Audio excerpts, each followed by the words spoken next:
everybody, welcome to Nintendo Expansion Pass here on Boss Rush Network. I'm your host, the Enlightened Excited Eddie V. Joining me is the one, the only bossman himself, Mr. Corey Dirrig. Hello. Good to be here, talking Nintendo stuff, even though we just talked for 20 minutes about Dreamcast. We pretty much did, everybody. We have a very exciting expansion pass for you guys. But before we get into that, Corey, you want to get our Patreon producers shout-outs? Oh, shoot, yeah. Sorry, I forgot we were doing that. Yeah, so if you want to support Nintendo Power Block and Nintendo Expansion Pass, as well as the other content here on the Boss Rush Network, you can head over to our Patreon, patreon.com/Boss Rush Network, where you can support us. It's a monthly subscription service where you can subscribe at different tiers to get different perks from us. The $1 tier is early access to 4 shows, including this one, as well as a $5 tier that grants you early access, plus a Patreon producer credit. Wow, I wish I could talk tonight. Sorry, I just recorded a 2-hour Destiny podcast, and now we're doing this, so my mouth is dry, plus I just talked for 2 hours. So, anyways, you can become a Patreon producer at the $5 tier, which gets your name shouted out during this segment of the show, as well as our other podcasts here. So without further ado, I would like to shout out our Patreon producers for the month of August: Adriel Munger, Celeste Roberts, my wife, Sana Dirrig, Francisco Santillan, and Rebecca Jewell. I want to thank all of our Patreon producers. I want to thank all of our patrons. And I want to thank all of our free listeners. Remember, all of our content remains free. But if you want to support us and get a few perks on top of that, feel free to head over there. If you're listening on Apple Podcasts or Spotify on free feeds, by the way, it would really help if you left us a 5-star rating or review. By the way, just a recap real quick, we are giving away 2 copies of Teenage Mutant Ninja Turtles, the Cowabunga collection. I'd like to remind everyone here on the show as well. The rules are simple to enter. Let me pull them up real quick. Leave us a 5-star rating on Apple Podcasts or Spotify, and send a screenshot of your rating to our email address, nintendopowblock@gmail.com, or DM at powblockpodcast on Twitter. A great review screenshot on Apple Podcasts will grant you a second entry. 2 North American digital codes we're giving away of that game. So hit us up, enter, all that stuff. What's the weird, fast-paced 90s commercial? Many will enter, few will win. Oh, I remember that. Oh my goodness. So, you know, I was actually going through some the Tootsie Roll Charles Blow Pop commercial. And I was watching the one where the boy asked the owl how many licks does it take, and he said 1, 2, 3, and then crunch into it. I've never seen the original, but I was watching the original, and he's just like, how many licks does it take to get into the center of a Tootsie Roll Pop? The world may never know. And I remember that the world may never know being a catchphrase thing, a really big catchphrase. Yeah. Good times. Good times. Even Nintendo has some good catchphrase, you know, playing with power. Oh my gosh. Remember the old Game Boy commercials where or magazine ads where they would have some really sexy lady in lingerie and a robe or whatever, and the guy's sitting in his lazy boy chair, either playing NES or Super Nintendo or Game Boy or something. Uh-huh. It was man, these ads would not fly today. But the lady was he used to have his hands all over me or whatever. And I was like, oh my gosh, they showed that off in a The 90s was raunchy. For video and for Nintendo to do it, dude. I know. Remember the really crazy thing. Remember the Yoshi's Story commercial where it was just like the fat guy who kept eating so much that his stomach exploded and it was just green ooze everywhere, and it was like Yoshi's Story, kids game. Like this commercial does not fit this game. Nintendo had juice of I can't think of the marketing firm that they did, but they went through a marketing firm that was doing all of these weird ads that was kind of relating to their game, you know. But even Sega has some good ones too, you know. Yeah, it's man. Maybe I need to go watch the. We should do an expansion pass on old video game ads. Yes, because remember when the Game Boy Advance SP came out in the magazine? There was a magazine ad. I distinctly remember it, and like it had to have been like EGM. It was probably EGM because they would have never put this ad in Nintendo Power. But like it was the kid, like the guy and the girl at prom or something, and he had the Game Boy like playing. He was dancing with the girl, and the ad and the Game Boy was like behind her head because he was trying to play it.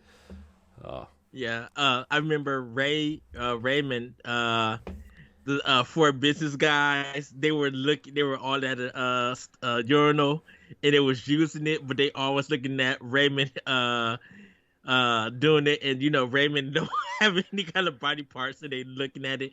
Like I said, it was wild. Super Nintendo had like I think a meat packaging one for Earthbound. Like I have my EGMs in my magazines. I would have to go through. Yeah. Oh my gosh. And then like the Game Boy Pocket, when the Game Boy Pocket came out, they had like the girl tied to the bed or whatever. It said seriously, like it was like seriously something, I forget, like something about distracting. I think it was really funny. These ads, man. Good times. And then they had like DS commercials and Sex of the City and stuff. Like, it's just hilarious. Hey, the Legend of Zelda rap for the Game Boy. Oh no. For Link's Awakening. I was just like, oh my goodness. Link's Awakening. What a game. What a game. Yeah. Yes. So yeah, we'll revisit that. Yeah. Because everybody. Now, I know the news from the Embracer Group has kind of came out, but we're going to talk that for Nintendo Pop Line. I think we should save that one. I think that might be our doc mode for next week. Yeah, because I haven't really looked at everything in there. I know they acquired a ton of stuff, but I need to get caught up on that because that happened while I was at work today. Yeah, and Nintendo Life has a guide on what they all own now. Do they? Okay. Yeah. I know one of the biggest one was them acquiring the limited run games. And shout out to Mario 64. Because he busted out all the news and like with the Lord of the Rings and stuff like that. And I'm just like, this gotta be a joke. No, it's real. I'm like, wait, what? Yeah, so we're gonna make that you guys, you probably have already seen this episode, but we are going to be saving that for Doc Mo for Nintendo Pop Up because I think that deserves a bigger discussion. And when the news dropped, I know Corey, me and you, we didn't talk or anything, but I know we spoke about this expansion pass with like them like Square selling Crystal Dynamics to Embracer Group, and now Embracer Group is still acquiring more studios and developers. This is getting very interesting. Yeah. For gaming. Yeah. It's man, they own a lot. Okay, so they own Dark Horse Comics now too. Yeah, we'll talk about that on Pow Block on Monday. Which by the time this comes out, you for free feeds, you will already have heard that episode, but yes. So man, they own a lot of a lot of great franchises. Some of my favorite ones. Tomb Raider, Darksiders. Yes. Borderlands, not really one of my favorites, but it's a big franchise for them. Because they own THQ, that's right. Homefront, Torchlight, Hob, Neverwinter, Time Splitters, Red Faction, Saints Row. Cool. Okay. Okay. Yeah. So. Yeah, I saw our Discord freaking out about it today. I'm like, I I get that like acquisitions and stuff are bad for certain people, I guess, but like I don't I guess I don't understand what the big deal is, but we'll talk about that later. We'll talk about it later. Yes. So, but everybody, for this expansion pass, me and Corey was saving this one for a while, and Corey just reminded me about it, and we was talking about Nintendo Switch Online upgrading past their expansion pass themselves. And we know they have Sega Genesis and Nintendo 64 online, along with Super Nintendo and the NES. So we get 4 consoles for the NSO, but they can expand that now. Mm-hmm. Me and Corey just talked for about good 20 minutes about a certain console. But we also want to talk about another console that could come to it. Yeah. So, and this is good.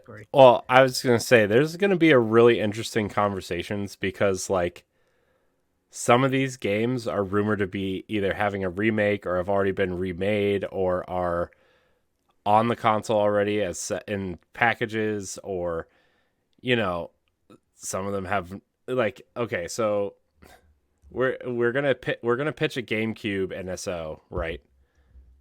Package, right? The way that NES and SNES and Genesis and N64 exist, right? That's what we're doing. We're gonna kind of come up with some games. This one's gonna be super interesting though, right? Because this is going to be the first time where like some of these games have already been remade and will appear on the console in different ways, or are coming, or rumored to be coming, or exist in a lot of ways where like, let's say Animal Crossing, for example, right? Yes. New Leaf or New Horizons is super popular, but the big draw for the GameCube version would be to collect all those classic games, right? Yeah. Well, they already have the classic games for NSO, so what do you do, right? Or like the Metroid Prime rumored remake coming, or I don't know, maybe they don't want Smash Melee to interfere with Smash Ultimate, and Mario Sunshine is already available in the 35th anniversary package, or Twilight Princess and Wind Waker could be making their way over to Switch at some point. There's a lot of games here that are just very questionable, and don't get me wrong, they have precedent of releasing a game and then re-releasing it, right? Like Mario 64 is on the 35th anniversary collection and already in the N64 thing, right? So whatever, but I'm just saying there's a lot of wiggle room here. Well, it's with Animal Crossing, I think they still can bring it to Switch. I think they could too. I'm just saying, like, there's a lot of reasons why maybe they might not do a GameCube, which would be unsettling again. Well, I think it's time. I think we're in that. So GameCube right now is a modern retro. In that league of modern retro with PS2 and Dreamcast. It's 22 years old this year. Yeah, so it's definitely in a modern. Gross. In a modern retro. 22 years old. Get out of here. Oh goodness. I was literally 20 years old. If we're looking at 22 years. I remember getting the GameCube for my birthday, man. My parents brought me home the purple one on my birthday, and it was a Babbage's, so that tells you how long ago it was. Oh my goodness! They found one at the mall, and the Babbage's in the mall. They had one left, and they brought it home for me. And then my dad took me out to go get games for it, and I got Luigi's Mansion, Tony Hawk 3, and the orange controller. So, yeah. Hold on, when was the GameCube released? 2001. So it's 21 years old. So, okay. Because I remember buying my GameCube because it was the black one that came out, and I remember buying mine at Sears. Gross, Sears. Sears, man. Remember when you had to go to Sears and you had to go to the electronics department and it was with like the appliances and stuff because nobody knew where to put video games there. Yeah, but I remember, to me, Sears was the place to get my GameCube games because nobody was buying them. Yeah, a lot of the games was on discount and cheap, so the popular game that everybody was looking for because people weren't shopping at Sears, I would go to Sears and get them there because they were like a little bit cheaper and they had copies. And so it was like easier for me to obtain them. But then they ended up getting rid of their video game section. And so I couldn't buy my GameCube games there. And everything.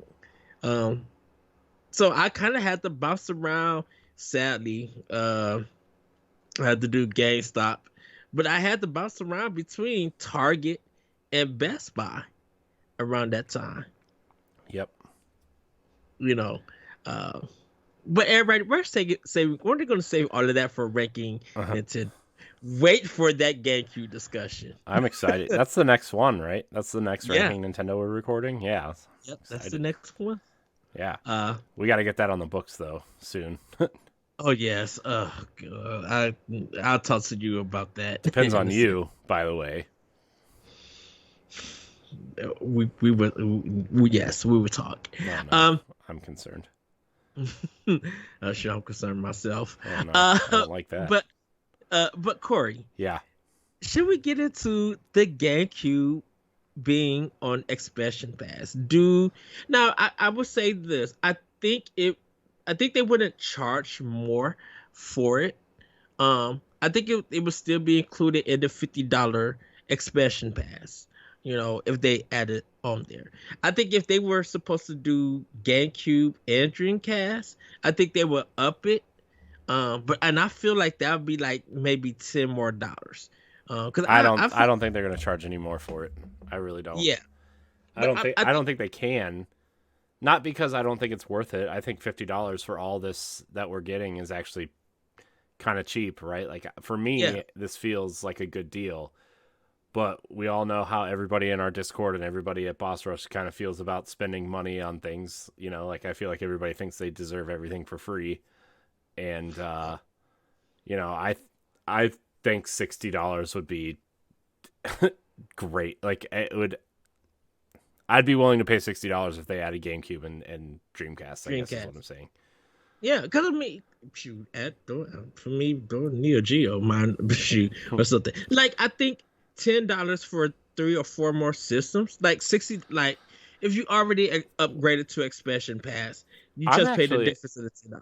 Yeah, I'm actually shocked Game Boy and Game Boy Advance aren't in there yet. I think for that, like I think Game Boy would go under the $20 tier and Game Boy Advance would be in the $50 tier. Oh my gosh, could you imagine if they added Game Gear games too? Oh my gosh. Ooh, you know what? Let me tell you, that would be a great thing to do because I think a lot of people miss the history of the Game Gear. Oh, they don't need the history of the Game Gear. But I think for people to understand Sega's history and the handheld market, that would be cool to have on there and everything. And trust me, I played the Game Gear. I didn't play Three Ninjas, but I played Mortal Kombat on there. And I think, I know the Sonic game was kind of like the Sega Master System version. Oh my gosh, Sonic 2 was bad. Triple Trouble was okay. So I have a Game Gear, and I have like 30 games for this thing.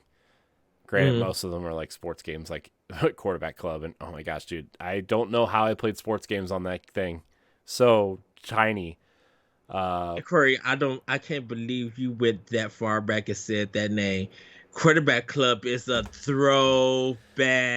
Yeah, Quarterback Club, NBA something. It wasn't NBA Live, it was the other basketball game. World Series Baseball. I had a lot of Disney games for it, like Tailspin and the Donald Duck Gone Quackers game, and a bunch of Sonic stuff. And, like, I have a ton of Game Gear games, and I'm embarrassed to say how many Game Gear games I have because a lot of them aren't good. Was the Shinobi on there? There was a version of Shinobi. I don't know which one it was. I did not have it. Okay. Man, now you're gonna make me open up another window and look at Game Gear games. Well, let's get on to the GameCube. So everybody, we're talking Sonic about Chaos was the other Sonic game that I had on there. Oh goodness, I remember that game. Lion King, Sonic Spinball. I had Sonic Spinball is terrible. Dr. Robotnik's Mean Bean Machine, which turned out to be Puyo Puyo, which is probably why I'm so terrible at Puyo. I have Power Rangers. I have Jurassic Park. I have what's this other one? They made a Wonder Boy game. I didn't have that, but I remember it being on there. I could never beat Wonder Boy and Monster Land. They had a Streets of Rage game that was pretty bad.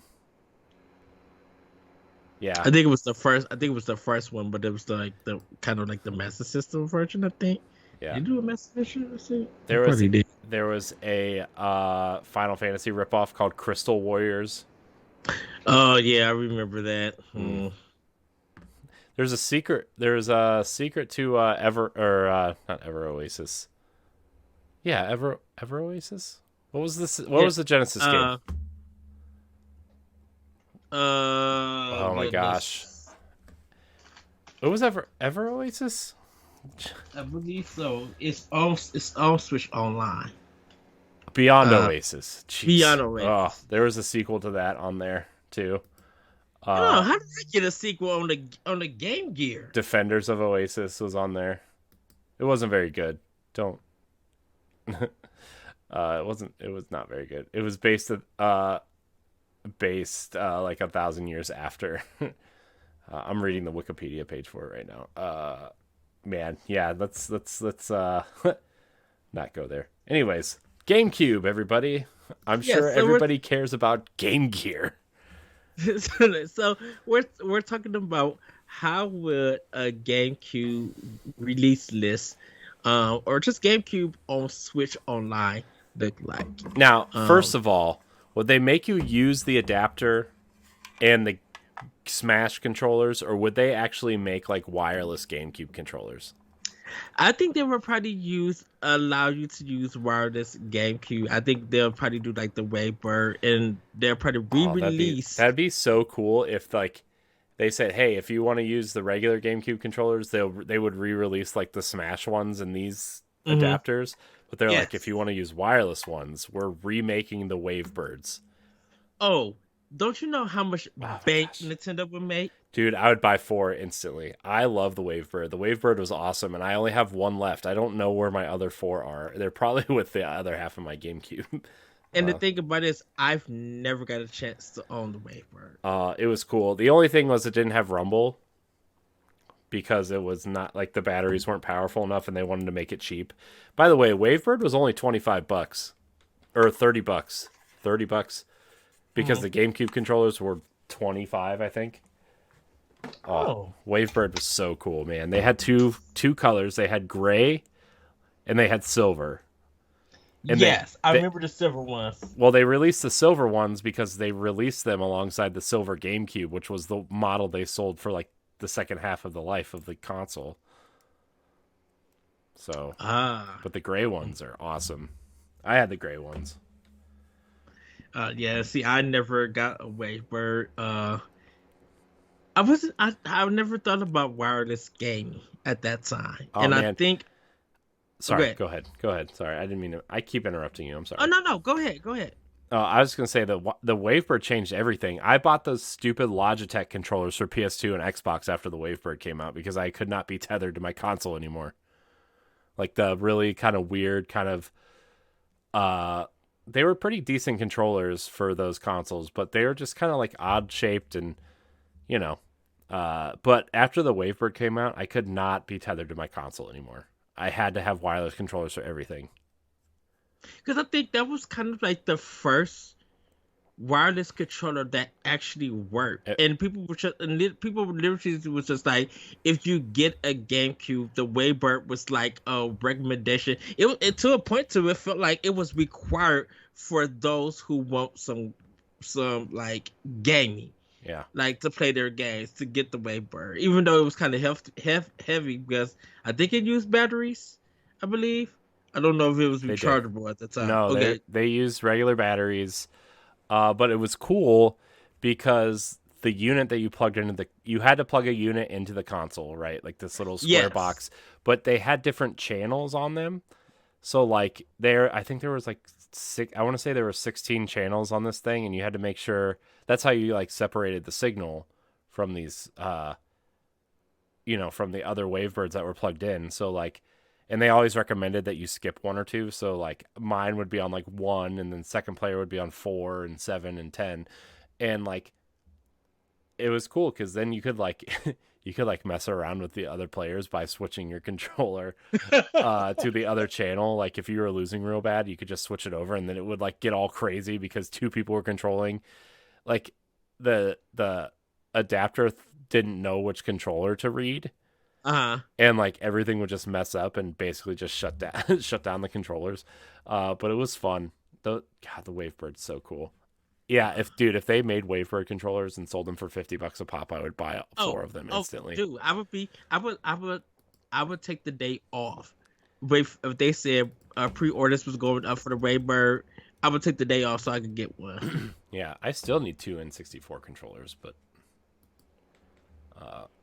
we'll see how that goes. Yeah.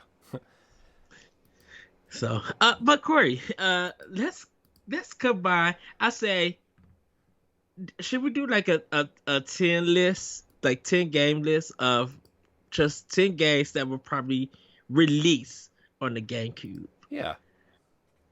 Yeah, I mean, we could do 10. We can kind of go back and forth. I didn't really write anything down because we kind of sat down and decided to do this, but yes. The GameCube has a lot of wonderful games. Yes. Has a lot of wonderful games that I am at. So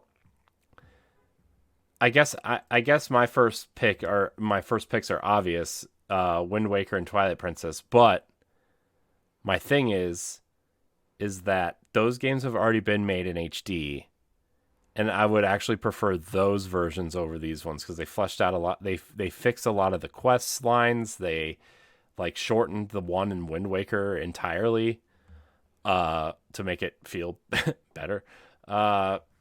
They look better. But like those are like the first 2 that like those games would be awesome on that NSO. Well, I'm going to go with 1080 Avalanche. I think they would want to get like a snowboarding game on there or some kind of. Oh, go ahead. Oh, I was waiting till you were done. Sorry, go ahead. Go ahead, Corey. Sorry, I'm terrible at this tonight. I'm just excited to talk about GameCube. I'm sorry. I think games like I think games like 1080 and Wave Race and F-Zero and like these smaller games that will probably never get an HD upgrade or a sequel or something, right? Mm-hmm. Like those games would really thrive on this console or this NSO thing, right? Because maybe people haven't played them, people haven't experienced them, and I think this would be a great way for people. And I also think it would be a great way for Nintendo to gauge engagement, to say, hey, would it be worth making a sequel? Look how many people are playing this, Yes. I'm looking up Beta and Kados. Okay, and so Beta and Kados Origins, because Nintendo published it, and they own Monolith Soft, I think that one would come out. Mm-hmm. Both of them. Well, see, Namco has part of the second one, the Eternal Rings in the Lost Ocean. Well, I think they own. I think they published both of them because Shane and I had that discussion, trying to figure it out. Because I thought Nintendo owned them, And technically Nintendo does own the franchise, but Namco published them because they owned Monolith at the time. And then Nintendo So bought it's like a joint. Microsoft. Those games are like jointly owned. Right. It's the same reason why like Microsoft owns certain things that Nintendo published, and that's why like on Rare Replay they did the 360 version of Perfect Dark instead of the N64 version, because Nintendo technically owns the publishing rights to the N64 version. So this is the weird thing, because if you look on Wikipedia, Eternal Wings and the Lost Ocean has published by Namco and Nintendo, but Bayonetta Kato's Origins is only published by Nintendo, and Nintendo published that one in 2006. Eternal Wings came out in 2003. It could have been a regional thing too, you know? Like Yes. maybe in different regions they were published by different companies, right? The way that like, I know we joke about Blue Stinger, but like that game was published by Sega in the East, and in the West it was published by Activision, you know? So something could be something like that. Or like the way that Square Enix games are published by Nintendo here on the Switch, whereas in Japan they are still published by Square. Because when did Nintendo and Namco start really working together on GameCube? I would say probably, because they wasn't doing Smash yet. No, but I Nintendo, would say that weird Pac-Man game with the Game Boy Advance. It's probably at some point, or Star Fox Assault. I think Namco did. So Pac-Man versus showed Nintendo EAD. Yeah, but that's still a Namco license, though. Yeah, but I'm talking about just them and Nintendo working together. In a sense, I don't know a lot about Namco. I'm not gonna pretend to know. My first guess would have been that Pac-Man game. Yeah, So that was 2003. December 12th. No, December 2nd, 2003. And then because that game never came to America, did it? Let me see. I don't know. You're looking at a person who played when the GameCube came out. I played a lot of Nintendo first party games, and I played a lot of Madden and NBA Live and Tony Hawk. That's what I was playing. So it did come out to America, but it never came out in Japan. That's why it only came out to America and Europe. So, because the Soul Calibur, because Nintendo allowed them to put Link in it. I think that's when they started having a good relationship. Yeah, what was that? 2002, you said? 2003. Okay, yeah. Well, that was also when Pac-Man was revealed. So, and Bat and Kato's, right? You said was 2003. Yeah, 2003 for the Eternal Wings, which was the first one. Yeah. The Origins is the second game. Yeah. So that one. Yeah. Yeah, that would have been around the same time. That makes sense.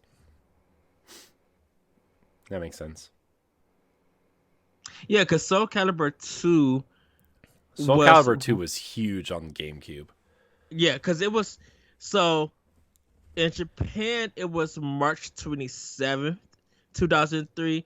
In America it was August 27th, 2003. Mm-hmm. And then Europe followed, but that's when they allowed for Link to be in it, because that's both Namco, who developed and published it. So I think, yes, man, do a Soul Calibur. I think Soul Calibur 2 would hit with day one.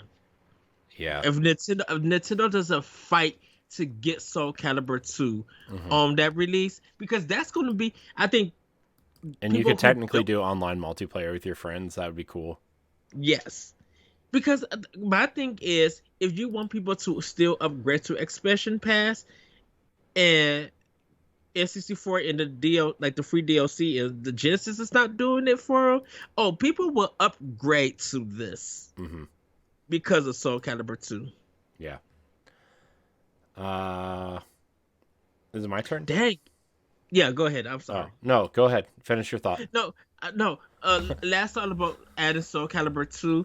I really think that Sony would probably. I know Sony will be trying to get their own version, but if they could be like, yeah, let's get Soul Calibur 2 for Evo, I think they would go with the GameCube version. Yeah. Because Nintendo really can't do nothing about it or anything. Yeah.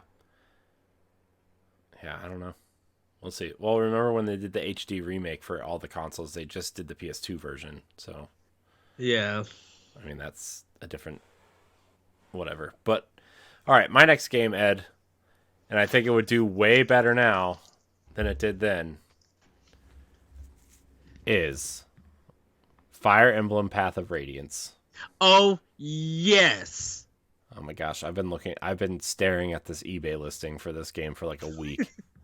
It's like $200, and I've been staring at it because, like, I really want that other half of my GameCube collection back, and I don't care how. I mean, I do care, but you know what I mean. Like, I'm looking at the most expensive games first, and the 4 games that are going to cost the most are Twilight Princess. So, long story short, Ed knows the story, but I was in a relationship before my wife, and we had a pretty, I would say, bad breakup, we'll say. And half of my GameCube collection was left there because I was just trying to pack everything up and leave because I didn't want to be there. And she didn't want me there, so I was just trying to pack everything, and I left half my GameCube collection. So everything on my GameCube collection from A to L was left behind, which was like both Bat and Kato's games, Fire Emblem, Zelda, Chibi Robo, those games. And then like a lot of my Wii games were left there too. So like Last Story and Pandora's Tower and the Metroid Prime Trilogy Steelbook, those things, the ones that really sting when you look at how much they cost now. So yeah, but anyways, that was the first kind of console experience of Fire Emblem that I had, and I didn't really understand it at the time because, like, I don't know, because I just didn't really feel like paying attention and sitting there and learning it because I was too busy playing Madden with my friends and Halo and all the other great Nintendo games, and I think I was really into Kingdom Hearts at the time, so I just didn't sit down and really do it, but I had it. Dude, I remember seeing that game at every GameStop for $24.99 for like years. That game was $24.99 at every GameStop. Those is the days. Man, imagine if we would have just bought all those and sat on them. How, probably wouldn't be that rich, but you know what I mean. We would have history, let's say. But yeah, I think with how popular Fire Emblem is now, and like a lot of people are interested to see where that franchise started, and you have the Game Boy Advance games, of course, but the GameCube and the Wii game specifically are like the console versions. Yes. The thing about it is that the GameCube version will kill everybody's enjoyment. That game is hard. Dude, those games are so hard. The Wii one was a little bit easier, but not much. Yeah. Dude, I just remember people saying that the GameCube version was incredibly difficult. Because you couldn't turn off permadeath either. Right. It was straight up a straight up tactics game. No RPG elements really, right? It was just a straight up tactics game. And if you were not tactical enough, you were dead. Yeah. Yep. And that's what Fire Emblem Fates Conquest tried to kind of resurrect that feeling. Although you could turn off permadeath in that game, but like that, if you want to play a really hard Fire Emblem game that evokes the Wii and the GameCube versions, play Fire Emblem Fates Conquest. It's incredibly difficult. Oh, it would definitely slap you. Yeah. In the face. Backhand. Smack. Well, Corey, of course, I just seen one of my favorite games, Beautiful Joe. Like, I know You think Capcom would be on board with that? I think so. Yes, I think because not so many people are. Capcom has. I'm sorry to say this. Capcom has ruined the Resident Evil series. Not for me, but I think there's just too many re-releases of their old games, and I know that. Man, that's a hot take. I feel the comments roasting you right now. Well, the thing about it is, it's just like I know. I feel like Capcom's done good with Resident Evil lately. They have, but I think it's just too much right now. You know, I feel like Beautiful Joe is something that a lot of people would definitely enjoy more now and respect. And I think Resident Evil, of course, people who know Capcom, that's the first title that comes out of their mouth. Resident Evil has become like the new Mega Man in a sense, and Mega Man was getting ran to the ground and everything because of how many games were coming out for it. And I think with all the re-releases and the remakes and kind of them moving forward with with Village and all of these side games, I think there's just too much Resident Evil out there that's available for people to play that it doesn't need to be on GameCube. Whereas Beautiful Joe, you only had the GameCube version before they did the PS2 with Dante. And then when Beautiful Joe 2 came out, of course you had the PlayStation and GameCube version. But I think if you want the original experience of that game, there's no other way to play it but on a GameCube. So I think with them re-releasing this game on it, unless Capcom thinks that they could release this game with an HD and they could get some money, they would do that. But I feel like Beautiful Joe would definitely get more people interested in playing this game. And Capcom could be like, okay, we see more people and more reports talking about this game. Maybe we will do a physical version for Switch, an HD fight instead of for $30. Plus, like I think Platinum would probably point it out too, because like technically that was their game before they left Capcom. That whole studio, they'd be like, "Hey, check it out, Beautiful Joe on Switch," sort of. I think Okami HD has done wonders for them. A lot of people have played it. I'm actually shocked. I'm actually shocked there's not a Beautiful Joe collection out there somewhere. And everybody's been wondering that. I mean, not that like I think it was like a super popular game or anything, but like the way Capcom's been re-releasing things and collections, and like look at the Mega Man collections. They're releasing freaking Battle Network and Zero Mega Man Zero collections. Like nobody cares about those games, and they're still selling them. So like, I'm shocked that Beautiful Joe 1 and 2 are not in a collection somewhere. Yeah, I think a lot of people would play it because I feel like the Xbox and the PlayStation community really missed those games. Definitely the Xbox community because they never got them. I think a lot of the PlayStation 2 community, they knew it was on their system, but they still ignored it in a sense. Well, they got Okami, so GameCube people missed Okami. Until the re-rate, yeah. Which the box art still has the IGN watermark logo. Which is hilarious. Oh yeah. So I'm gonna go for Beautiful Joe with this one. Interesting. That's a good one. I wonder if they would try to HDify that first. Try to sell it before they put it on here. My next pick, it's a 2-for-1, but Pikmin 1 and 2. I feel like are easy ones. Like Pikmin is so good. I love that first game so much. Pikmin 1 is like one of my. It's like a top 15 game for me of all time. It's so good. I beat it in one sitting, and then I turned around and started playing it again. How? I still trying to figure how. Well, I had a guide.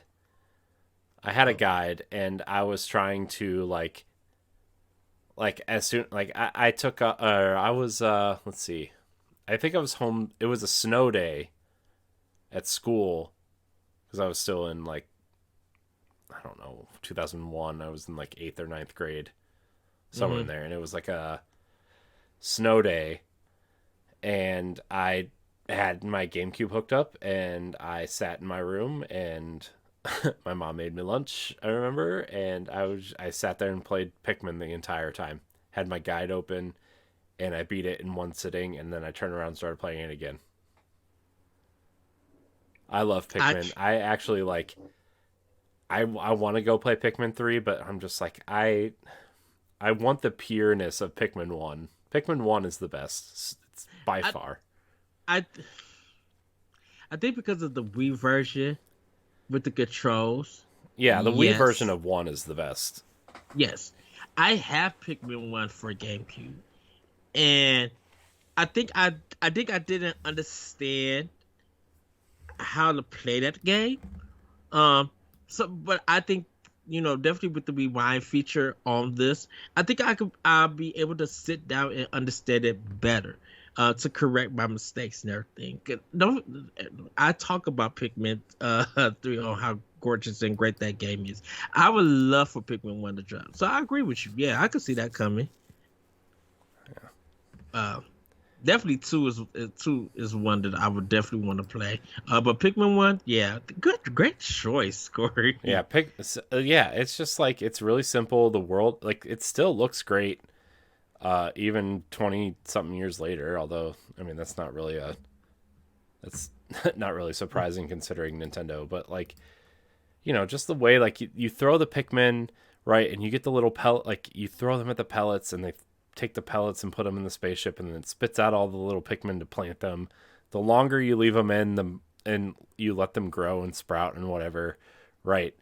And then you go and, like, you have to be careful, because, like, you could throw more than, like, what your battery or your spaceship part needs, but then you got to watch out for the enemies, which you take extra Pikmin with you to fight them off, and you have to, like, really sacrifice them. It's such a wonderful game. And then you blow the whistle and they all come running back, which is fun. Don't let them drown, because it's super sad when you let a Pikmin drown. Yeah, it is. You just hear, like, the sound they make, and then you see their little Pikmin ghosts float up. They're like, whoa, whoa, whoa. Rip Pikmin. I think we should revisit Pikmin. I think that would be a good standard def to do. I would have to hook my GameCube up to play it, because, like, I found the adapter for this TV that's in my office to plug in composite cables, so we'll see. Yes. Well, Corey, for me, already know I'm talking about how much I loved and talk about this game, Tales of Symphonia. Like, if we're gonna get a JRPG on this, and we're not getting Tales of Symphonia HD, like, from the PS3, I would love for that to come on Switch. Yeah. But we're not getting that one. Put Tales of Symphonia on for GameCube on it, because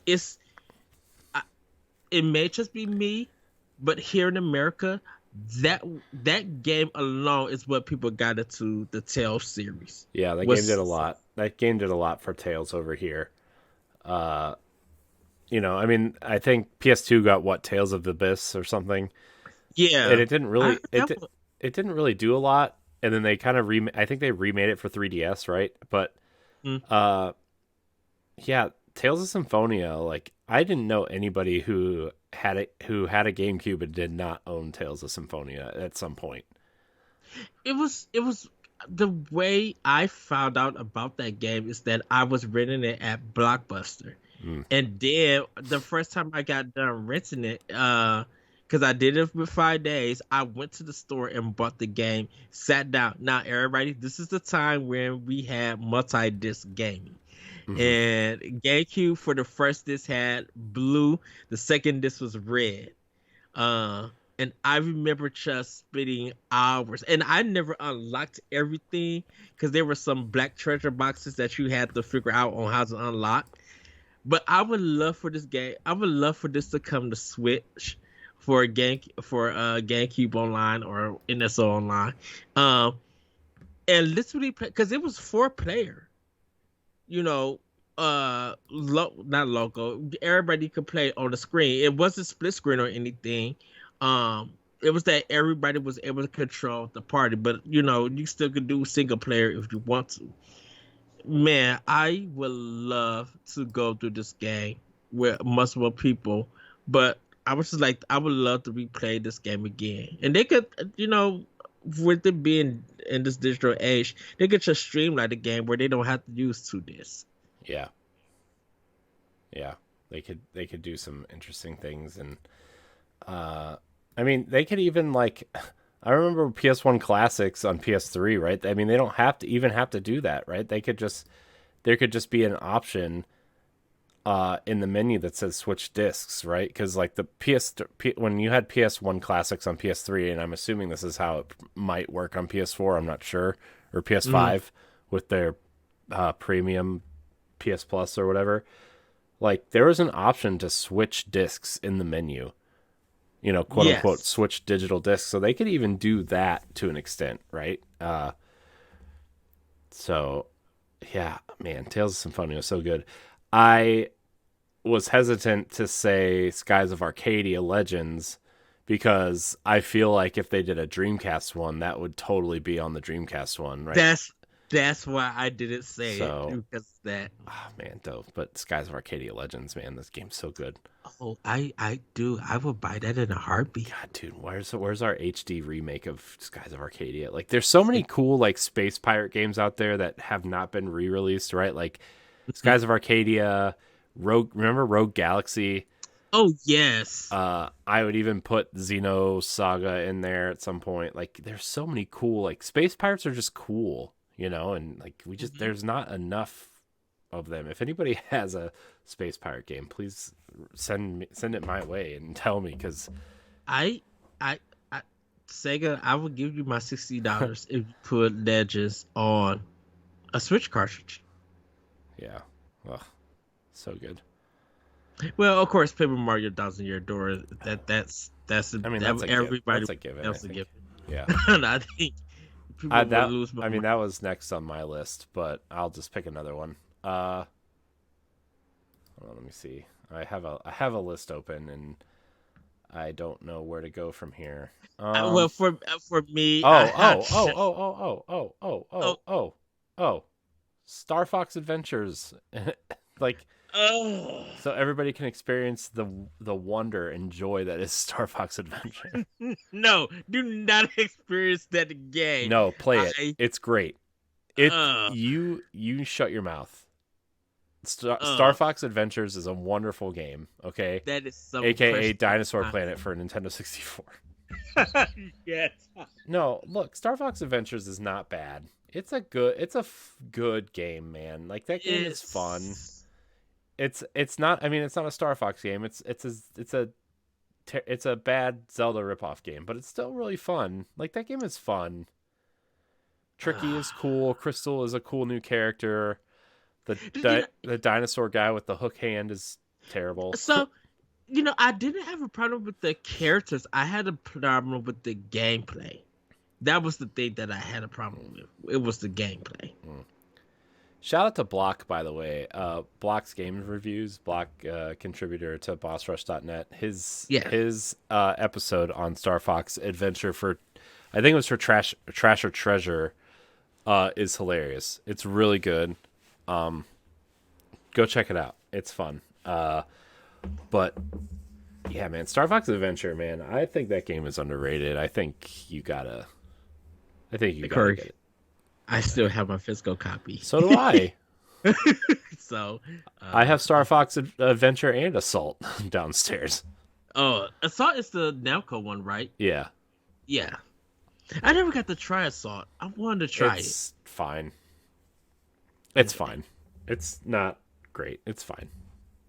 Of course, Corey, for me, and I know I'm going to get laughed at, but Billy Hatcher and the Giant Egg from Sega. That's not a bad answer, though. Oh, I love the theme song. I love the Billy gameplay. Hatcher is fun. It is. It's so good. That was a GameCube exclusive, right? That wasn't one of those Dreamcast games that came over, right? It was a GameCube exclusive. It was a GameCube exclusive. I think that's when Sega was already out of business at that time. Because I think they went from Billy Hatcher to Shadow the Hedgehog with the two guns. Well, they did the two Sonic Adventure remakes before that, though. Like the Adventure DX and then Adventure 2 Battle, they did. Before Shadow the Hedgehog, which let's not talk about that game. Yeah. Good pick, though. Good pick. Speaking of weird, odd, but good picks, Ed, Chibi Robo should probably be on this list. You know what? I agree. Because I never got to try Chibi Robo on GameCube. And I heard so many great things. Like, it was quirky, very niche.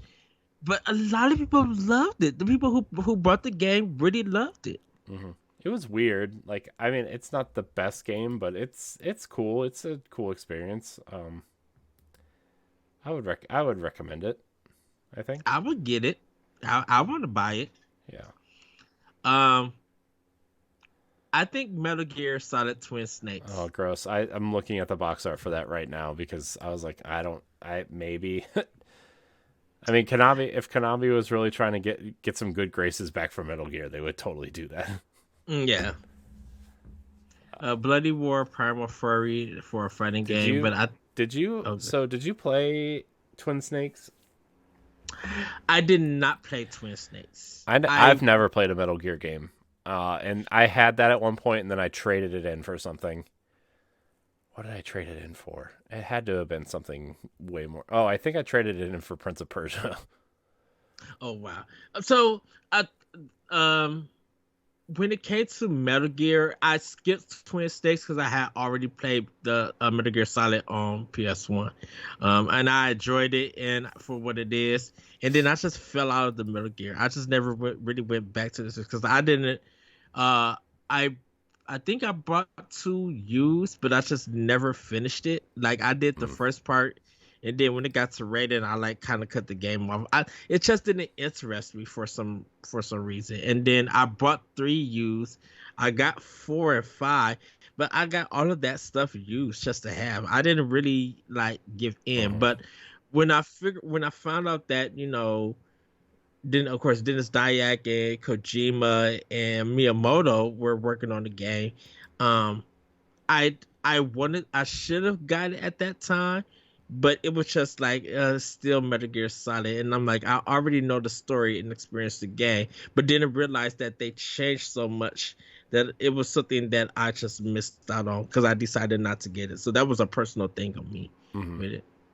Yeah. Well, it's fine. Yeah, I think that's why me and LaRon probably, I think we argued or discussed about that or disagreed. Well, because you argued. Well, because I remember when Twin Snakes came out and they did that first person mode and everything. I think that was a kind of a big highlight for that game. Mm-hmm.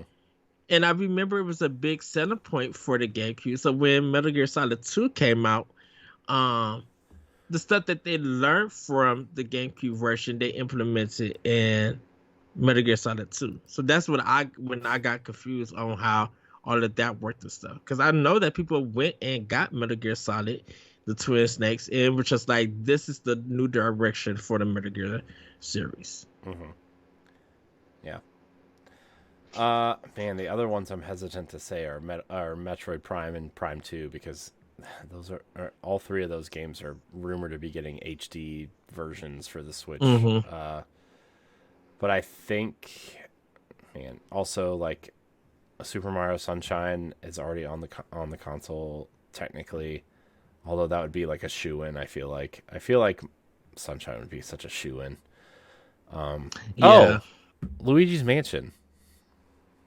Yes. The first one. Oh my gosh, why did I not think of that? Why was I wouldn't. That was another one that I skipped. Oh man, Luigi's Mansion 1 is so good. It's so fun.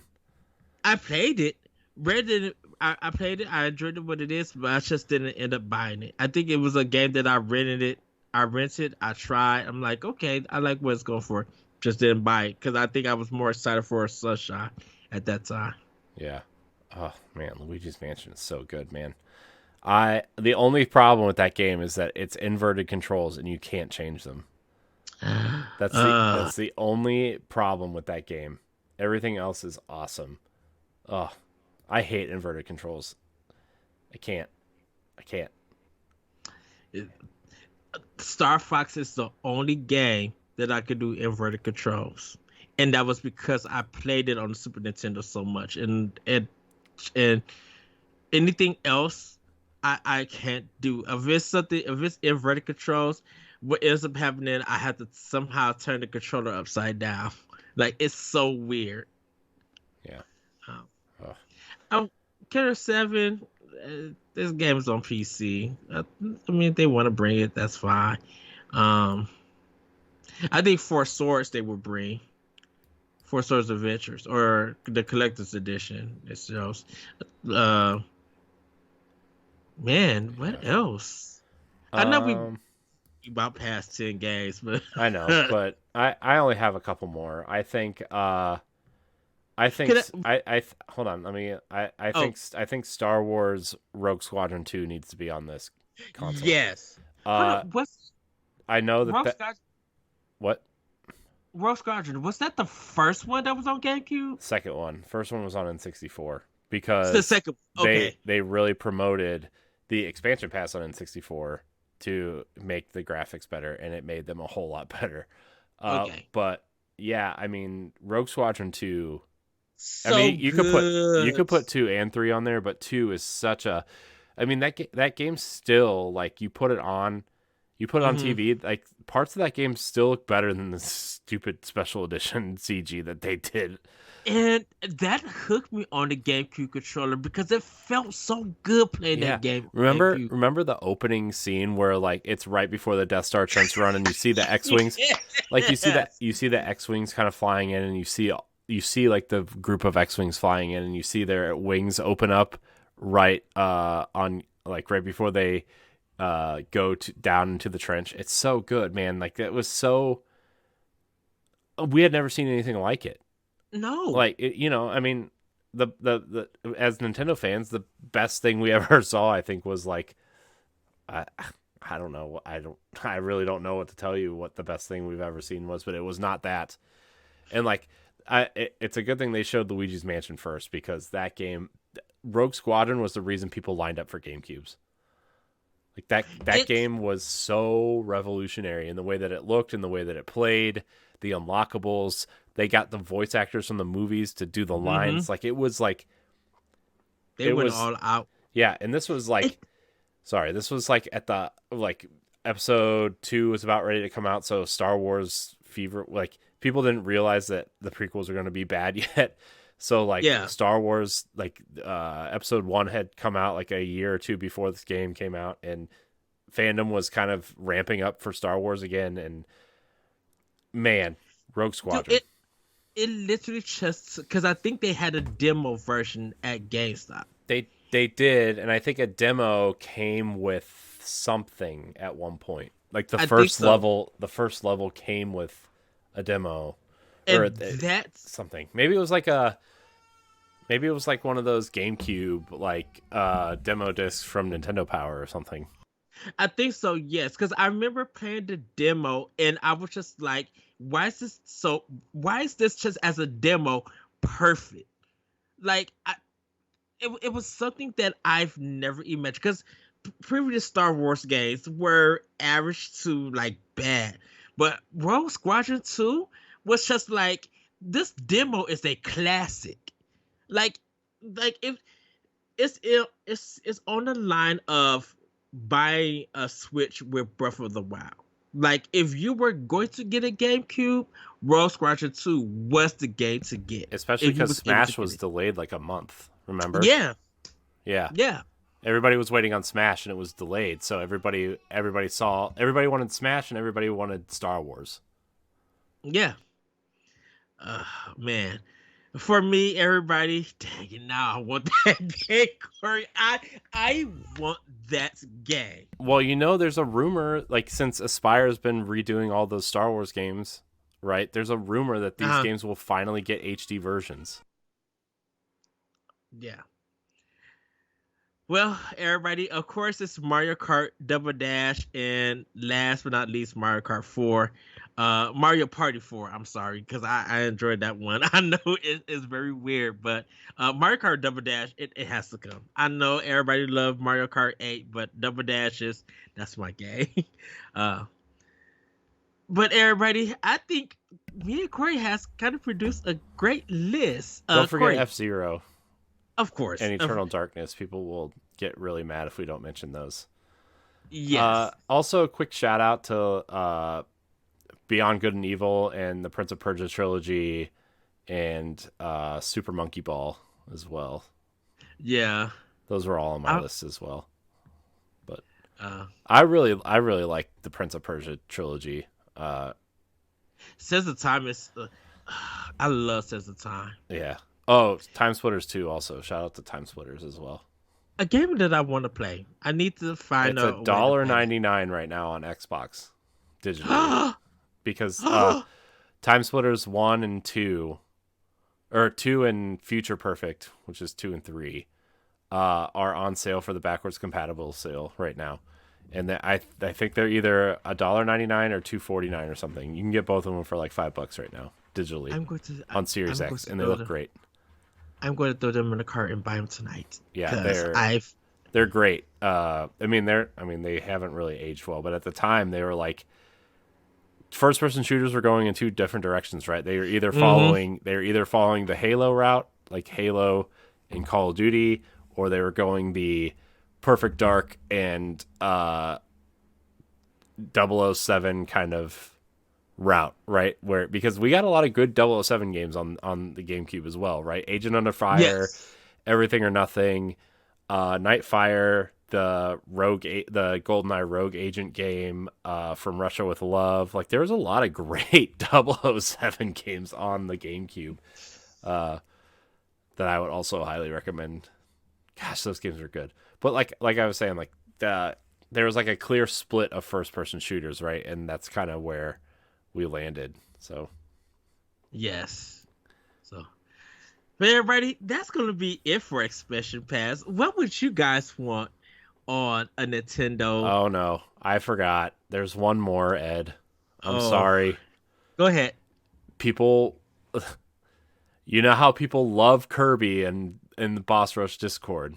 Mm-hmm. If we don't mention Kirby Air Ride, people will slaughter us. So, Kirby Air Ride, 2003 kind of weird racing game. It's like a racing adventure game. Gross. Yes. Oh, I hate this game. I feel like 2003, 2004 was the hit years for GameCube. Yeah. Oh, 2003 was huge. It was, dude. 2003 was Zelda, Metroid, and Sunshine, all in the same year. And I think Gale of Darkness, the first kind of Pokemon RPG. People, now granted, that game wasn't very good, but like people were expecting a lot out of it. It was a console Pokemon game, and we had never had that before, right? Except for like not Coliseum, Stadium. So. Yeah, I mean, that 2003 was a huge year. Double Dash came out that year also. Yeah, 2003 was like a huge year for GameCube. I just looked at Metroid Prime. That was 2002, and Prime 2 was like 2 years later. Oh, maybe 2002 was the big year for GameCube then. Sorry. Well, I would say all three because Resident Evil 4 was 2005? Yeah. Wow. Yeah, because it came out, and then like Xbox showed off the 360 because it was a year earlier than the other consoles. Yeah. No, because I remember Resident Evil 4 was in January. It was the leading game for Game of the Year. Yeah. So check out this 2002, okay, for GameCube. The Resident Evil remake, Mario Sunshine, 007 Nightfire, which was a big deal at the time. Yeah. Metroid Prime, Wind Waker, Time Splitters 2. Dude, that's a huge year for Soul Calibur 2 were the huge games of that year. Oh my goodness. How did GameCube only sell 19 million copies with a year like 2002? Eternal Darkness was also 2002. That game was not big at the time, but it was a cult classic. So, man, 2002, what a year. And Nintendo still didn't sell more than 20 million units of this console. Because the thing about it is that people had Sony PlayStation. Yeah, to be fair, the PlayStation 2 was a massive success. Mm-hmm, yeah. It had a DVD player in it. It had online multiplayer for the first time, right? And like you could play it through a phone line, which Xbox you could not, right? PlayStation 2 was massive. It was huge. It was still people. Well, I think this is the beginning where people were just like, it didn't have the third party titles that Sony had. Mm-hmm. It was still viewed as a kiddie system, and people just felt like PlayStation was for adult gamers. Mm-hmm. Yeah, and GameCube didn't have anything, and I think that's why. Well, now that it's hindsight's 2020, but now that I'm kind of thinking about it, like, people were really mad in 2002 at Nintendo, right? Because they turned Metroid into a first-person shooter, which nobody wanted. Mm-hmm. Wind Waker was Wind Waker and not the Ocarina of Time art style that they showed at Space World. Mario had this weird jetpack, water pack thing, right? And that was weird to a lot of people. And now that I'm talking myself out of an awesome 2002. People were mad at Nintendo. But then the thing about it, and I think that's why we had a discussion about retro games and stuff during that era for now to be played in the modern games. Mm-hmm. GameCube and Dreamcast still come up over PlayStation 2 and Xbox. Yeah, they're two of my favorite consoles of all time. I would put them probably like top 5, probably like 3, 4 ish. Mm-hmm. To me, I think the Switch is going to probably end up being number 1, to be honest. Yeah. At this point. But yeah, man, the GameCube was incredibly underrated at the time. And again, just like every single Nintendo console, like everybody wants a GameCube. Have you seen people looking for Wii U's recently? Yeah. People looking for Wii U's. Interesting. I think it's that thing about regret. People were just like, I'm so in this phase of gaming at this time that I don't care about that. But when you get older and you see that people, the stuff that you end up missing, that you start now regretting, you try to find those games. Because you'd be like, why is this game that everybody, that I did dislike or didn't want to play, why is everybody playing it now? And where's these great opinions coming from? Or where these various opinions coming from? Because, yeah, people didn't want Wind Waker. Look now, when Wind Waker HD got announced for Wii U, how many people went and started doing the whole series and getting their kids in? Yeah. Like the history behind some of these games and the reactions back in those days compared to now, you would literally be amazed. Yeah. I love the GameCube and the Dreamcast, and I told you, like, I've kind of been reintroducing myself to collecting, and GameCube, besides like GameCube and Dreamcast are the two systems on my list that I just like want to collect for, and obviously Switch and Wii U, but like I have a lot of the Wii U games that I want. There's only like 5 or 6 more that I would kind of care to flesh out a collection with, but like GameCube is such an amazing console. Mm-hmm. And that era is just so memorable for me, so it's memorable for me because it was like my first Nintendo system that I bought. Mm-hmm. You know, like Oh, go ahead. Oh, I was just gonna say, I remember we bought a bigger entertainment system for me for my bedroom because I owned all 4 consoles for the first time ever. I had a Dreamcast and I had an N64, or I had a GameCube, and I had the PS2 and an Xbox. And I remember kind of like having to adjust the shelves because the GameCube, it fit on the shelf, but you couldn't open the disc tray. Yeah. And like I had to figure out how to do that. And but I had to have the GameCube and the Xbox sit next to each other because the PS2 and the Xbox were massive consoles. Those consoles were huge. Like, I was so excited when they announced a slim PS2 because I was like, oh my gosh, I could finally put this in my entertainment center. That's the version that I bought when it came to PS2. And then when PS3 dropped, I waited for the slim for that version to get it. It kind of feels like deja vu right now. I kind of am waiting on a slim PS5. I bought the slim PS4. Yeah. Although one of my friends said that he wants a physical PlayStation 5 and he might sell me his digital one for like $300. So which is fine. I don't mind having a digital version of that console. I don't really collect for Xbox or PlayStation, just Nintendo and Sega. So anyways, sorry, I know we've been trying to wrap up for like 10 minutes.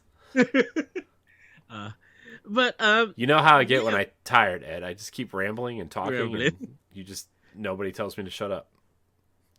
Well, everybody, we would love to know, what would you like to see for a GameCube and NSO?